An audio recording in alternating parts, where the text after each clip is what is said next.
আসসালামু আলাইকুম। আলহামদুলিল্লাহ, আজকে আবারও আমরা চলে আসলাম গুড়াগাড়া পোলাপানের সঙ্গে নদীতে গোসল করতে। আমি একটু আগে চলে আসার কারণে ওরা আমার পেছনে পড়ে গেছে। এই তো ওরা আস্তে ধীরে চলে আসলো। আলহামদুলিল্লাহ, দেখতে দেখতে বিচ্ছু বাহিনীরা সবাই চলে আসলো আর আমরা ইতিমধ্যে চরের মধ্যে প্রবেশ করছি হাসি মুখে। হ্যালো এভরিওয়ান, আজকে আসার পরই একবার বৃষ্টিটা জোরে নেমে গেছে। আমাদের টিম মেম্বারগুলো নিয়ে চলে আসলাম এই যে শীতলক্ষা নদীর পার। নদীটা গতকালকে এসে দেখেছি কিছুটা হচ্ছে যে আপনার পানি ছিল, এখানে পানি বাড়তি ছিল, আজকে শুকিয়ে গেছে। তো এটা হচ্ছে বর্তমান অবস্থা। আর এখানে গুড়ি গুড়ি বৃষ্টি পড়ছে। আমরা বৃষ্টির মধ্যে আজকে ব্লগ করতে চলে এসেছি। আর এটা হচ্ছে পিছনে, আমার পিছনে দেখতে পাচ্ছেন খুব সুন্দর ভিউ, চরের খুব সুন্দর ভিউ। আর আমাদের এই যে প্লে গ্রাউন্ড, উপরে বড় ভাইরা খেলছে। আর আমরা এই প্লে গ্রাউন্ডটাকে এখন রেখে এই কড়া বৃষ্টির মধ্যে আমরা যাব ওই যে একটা দ্বীপ দেখা যায় দূরে, হয়তো দেখা যাচ্ছে না এখন, ওই দূরের দ্বীপটায় এখন আমরা যাব সবাই।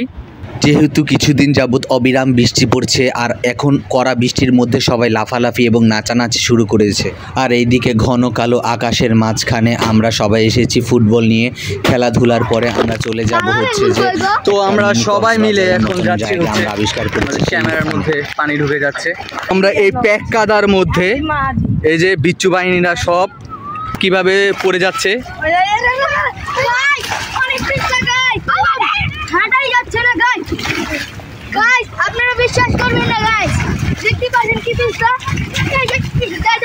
তো ওদের কথা কি আর বলবো, ওরা যেরকম পিছলা দেখাচ্ছিল আসলে জায়গাটা ওইরকম পিছলা ছিল, কিন্তু অতটাও পিছলা ছিল না ওরা যেভাবে পড়ে যাচ্ছিল। তো আমরা দূর থেকেই দেখতে পেলাম কিছু বালুর বোর্ডের উপরে আমাদের এলাকার কিছু ছোট ভাই, তারা হচ্ছে যে বালুর বোর্ডগুলোর উপরে উঠে তারা সাঁতার কাটছিল। আর এখানে আমাদের টিম মেম্বারের মধ্যে একজন একটা মাছ ধরার চেষ্টা করছিল, কিন্তু অযথায় সে তার মিথ্যা প্রচেষ্টা চালালো। কিন্তু আমরা চলে যাচ্ছি এখন সেই আমাদের মিনি কক্সবাজার, অর্থাৎ আমরা যে ঘন কালো মেঘের নিচে যে আমাদের কক্সবাজারটা, আমরা সবাই চলে যাচ্ছি হাঁটি হাঁটি পা করে। আর এখানে প্রচুর প্যাক কাদার মধ্যে দিয়েও আমরা দেখতে পেলাম যে কিছু ছোট ভাই তারা মাছ ধরছে। তারা মাছ পেয়েছে কিনা তা আমরা জানি না, কিন্তু আমরা চলে যাচ্ছি এই বাংলাদেশের সেনাবাহিনীদেরকে নিয়ে, অর্থাৎ আমাদের বিচ্ছু বাহিনীদেরকে নিয়ে পানির ওই পারে যেতে হবে। আর পানির মাঝখান বরাবর প্রচুর স্রোত ছিল। আমরা দুই ভাই আজকে নদী পার হচ্ছে, যে আমাদের টিম মেম্বাররা চলে আসছে।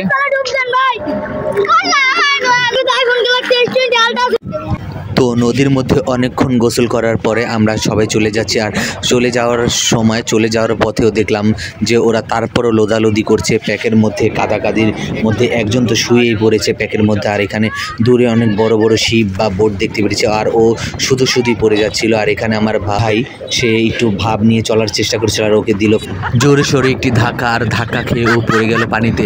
পরে আমরা অনেক হাসাহাসি করলাম। তো যাই হোক, ছোট ভাইদের এরকম দুষ্টুমি এবং দুষ্টুমি ফাইজলামি দেখতে দেখতে আজকের ব্লগটা এখানে শেষ করলাম। আবার দেখা হবে ইনশাআল্লাহ। সবাই দোয়া করবেন। আল্লাহ হাফেজ।